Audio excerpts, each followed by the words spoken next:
Hello everyone, I hope आप सब अच्छे होंगे। सो इस वीडियो के अंदर हम सीडीपी के कुछ क्वेश्चंस करने वाले हैं, प्रीवियस ईयर पेपर।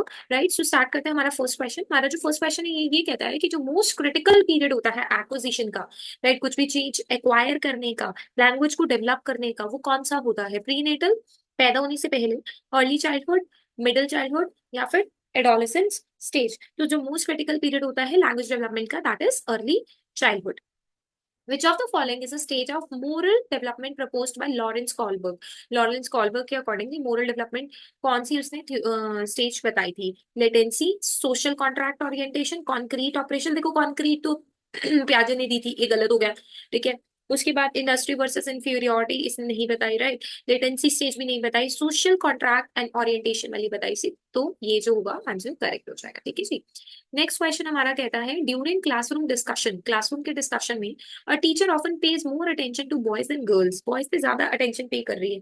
तो टीचर जेंडर आइडेंटिटी कर रही है, मतलब उसकी पहचान कर रही है, रेलेवेंस कर रही है, कंसिस्टेंसी, या फिर जेंडर बायस। जेंडर बायस में क्या होता है, हम पक्ष लेते हैं एक एक पर्सन का ज्यादा। ठीक है, तो दैट इज जेंडर बायस।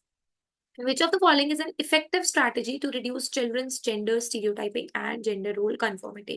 इनमें से कौन सा सबसे अच्छी स्ट्रैटेजी है जिसमें आप बच्चे का के ऊपर जो जेंडर स्टीरियोटाइप्स है, जैसे बॉयज कुकिंग नहीं कर सकती या गर्ल्स इंजीनियर नहीं बन सकती, ऐसे जो स्टीरियोटाइप्स है समाज में, उसको कम कर सकते हो। और जेंडर रोल कन्फर्मिटी कि वो क्या कर सकता है कि कोई भी चीज को बिना जेंडर के बारे में सोचे आगे परस्यू कर सकता है। तो डिस्कस करेंगे, बहुत ज्यादा जोर देंगे जेंडर स्पेसिफिक रोल है, जेंडर सेग्रीगेट करके अलग अलग करके खेल खेलेंगे, बॉयज को अलग गर्ल्स को अलग, या फिर जेंडर सेग्रीगेटेड सीटेड अरेंजमेंट, ऐसी अरेंजमेंट करा देंगे जहां पर सारे बच्चे बॉयज अलग बैठेंगे, गर्ल्स। तो बेसिकली इन तीनों में से जो बेस्ट आंसर होगा ना, वो ये होगा, डिस्कशन अबाउट जेंडर बाइस। क्योंकि यहाँ पे आप जेंडर स्पेसिफिक रोल के ऊपर एम्फोसाइज कर रहे हैं, तो इसमें भी जब आप एक ओपन डिस्कशन करेंगे, ठीक है, कि अगर आपकी मम्मा खाना बना रही है तो फादर को क्या करना चाहिए, या फादर कोई काम कर रहे हैं तो एज मदर उनको, तो दोनों के ही रोल्स हम अच्छे से बच्चों को एक्सप्लेन करें। इनमें से कौन से थ्योरिस्ट ने कहा था कि चिल्ड्रन जो होते हैं वो एक्टिव सीकर्स होते हैं, the influence of social and cultural context thinking. देखो जब भी सोशल और कल्चरल की बात आती है ना, बिना सोचे समझे लेवेगॉस्की लगा दिया करो, राइट। बेसिकली सबसे ज्यादा काम सोसाइटी पे और सोशल सोसाइटी से लर्निंग पे वेगोस्की ने ही की थी। While working on a jigsaw puzzle, एक 5 साल की का बच्चा है Najma, says to herself, where is the blue piece, no not this one, darker one would go this make show.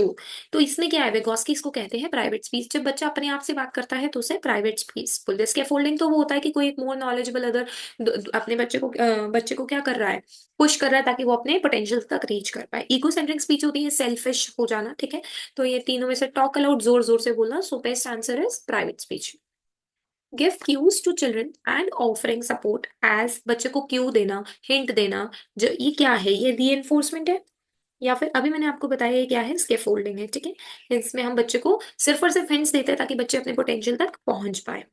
Which of the following behaviours characterize the concrete operational stage as propose Jean पियाजे? हमने याद किया था ना, SP इन commando force, ऐसे याद किया था, sensory, pre conventional, conventional and formal one. ठीक है, तो इसमें कौन सा ऐसा है जो कॉन्क्रीट का है, यानी यहाँ पर जब उसकी लॉजिकल थिंकिंग अच्छी हो जाएगी बच्चे की, ठीक है, तो इसके अंदर वो कंजर्वेशन सीख जाएगा।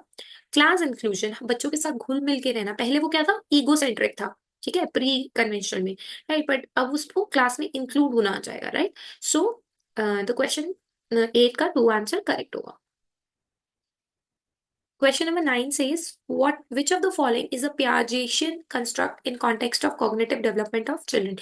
इनमें से कौन सा पियाजे का कंस्ट्रक्ट है कॉग्निटिव स्की? पियाजे ने स्कीमास पे काम किया है, ये तो बहुत ही इजी हो गया। ठीक है, स्कीमास मतलब ऐसे आइडियाज बोल सकते हैं। ठीक है, तो बच्चे के माइंड में ऑलरेडी कुछ आइडियाज होते हैं, जब बच्चा अपने आइडियाज उसी में ऐड करता है दैट इज एसिमिलेशन, और जब कुछ चेंजेस करता है तो अकोमोडेशन।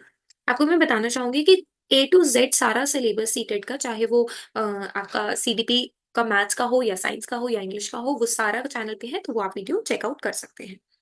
प्राइमरी ऑब्जेक्टिव क्या है असेसमेंट का? सब असेसमेंट क्यों लेते हो? देखो हम ना बच्चे की असेसमेंट इसलिए लेते हैं ताकि हमें पता लग सके कि बच्चे की गैप ऑफ लर्निंग कहाँ है, बच्चे को कहाँ पर दिक्कत हो रही है, ना कि बच्चे को ये दिखाने के लिए कि आपका रैंक क्या है। बच्चे की क्लैरिटी को अंडरस्टैंड करना चाहते हैं, ना कि हम बच्चे को लेबल करना चाहते हैं कि तू इंटेलिजेंट है, तू पुअर है, ना कि हम उसे पास और फेल बताना चाहते हैं। तो answer number 2 is the correct answer. Which of the following statement about the intelligence is correct? Intelligence के लिए कौन सी स्टेटमेंट करेक्ट है? इंटेलिजेंस एक फिक्स्ड एबिलिटी है और at the time of birth पे ही पता लगती है, ऐसा तो नहीं है, ठीक है। Intelligence can be measured and determined by using standardise test, intelligence को मेजर किया जा सकता है। आगे और आंसर्स पढ़ लेते हैं। Intelligence is a unitary factor या intelligence is a multi dimensional? अगर हम सारे ऑप्शंस को देखें तो fourth option is much relevant, क्योंकि देखो हर इंटेलिजेंस क्या होती है, मल्टी डायमेंशनल। कोई बच्चा किसी चीज में अच्छा है, कोई बच्चा आर्ट में अच्छा है, कोई बच्चा मैथ्स में अच्छा है, तो इट्स अ मल्टी डायमेंशनल। ठीक है, हम ये नहीं बोल सकते कि इंटेलिजेंस को एक सेट में नहीं माप सकते, right. Next question is Ruhi always think of multiple solution to problem, यानी वो कैसी थिंक करे, डाइवर्जेंट थिंक करे। ठीक है, ऐसे ही पता लग जाता है, right. Multiple solution to a problem, many of which are original solution, right, many of them are original है। रूही इज कन्वर्जेंट तो नहीं है, ठीक है, कन्वर्जेंट होता तो एक ही सोचती, डाइवर्जेंट है। डाइवर्जेंट यहाँ पे आंसर है नहीं, तो हम उसे क्या बोल सकते हैं, क्रिएटिव। रिजिड कहेंगे नहीं, रिजिड का मतलब हमेशा एक ही आंसर को सोचती है, इको सेंट्रिक मतलब सेल्फिशनेस होकर सोचती है, तो ये नहीं आएगा। Creative thinker will be the correct answer, ठीक है। In a situation of less participation of students belonging to a deprived group in teaching learning process, ठीक है, एक ऐसी क्लास है जिसके अंदर जो बच्चे हैं उनको टीचिंग लर्निंग प्रोसेस के अंदर क्या बोला गया, विद्यार्थियों के द्वारा सहभागिता कम होने में, मतलब बच्चे कोऑपरेट नहीं कर रहे हैं लर्निंग के अंदर, तो आपको एक टीचर को क्या करना चाहिए, बच्चे को कहना चाहिए कि आप अपना नाम कटवा लो? नहीं, इस सिचुएशन को एक्सेप्ट करना चाहिए, उसकी उसकी तरफ एक्सपेक्टेशन कम कर देनी चाहिए, या फिर अपनी टीचिंग में ऐसे मेथड्स ढूंढने चाहिए कि बच्चा इन्वॉल्व हो। ठीक है, चाहे बच्चे में 1% की इंप्रूवमेंट हो, बट हमें ऐसा कुछ मेथड ढूंढना चाहिए जिसमें बच्चे इंप्रूव हो। Answer 4 is the correct one.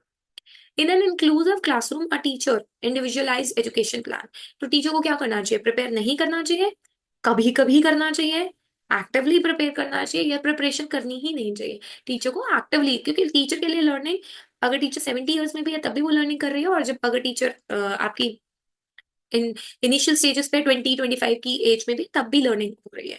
Dyslexia में क्या होता है ना, डिसलेक्सिया एक ऐसा डिसऑर्डर है जिसके अंदर बच्चों को साउंड्स में और राइटिंग में प्रॉब्लम आती है। Writing does not mean dysgraphia, ठीक है। सो इसके अंदर आप ये बोल सकते हैं कि बच्चे अटेंशन डेफिसिट होते हैं, नहीं, अटेंशन तो प्रॉपर उनको समझ में आता है, ठीक है जी। उसके बाद है, इन्होंने बोला है कि divergent thinking, fluency in reading, क्या रीड कर पाते हैं? नहीं, रीडिंग नहीं कर पाते हैं। Inability to read fluently, yes, वो रीड नहीं कर पाते हैं। Engaging in repetitive locomotor action, यानी बार बार उनके हाथ पैर या जो भी काम वो कर रहे हैं वो बार बार उसको दोहराते नहीं, वो रीड नहीं कर पाते। तो 15 का जो करेक्ट आंसर रहेगा that would be your this third option. So आज हमने 15 क्वेश्चन कर लिए, नेक्स्ट वीडियो में हम 15 क्वेश्चन और कर लेंगे। सो अगर आपको ये सीरीज अच्छी लग रही है, so please do hit the like button, share and subscribe. Thank you so much for watching.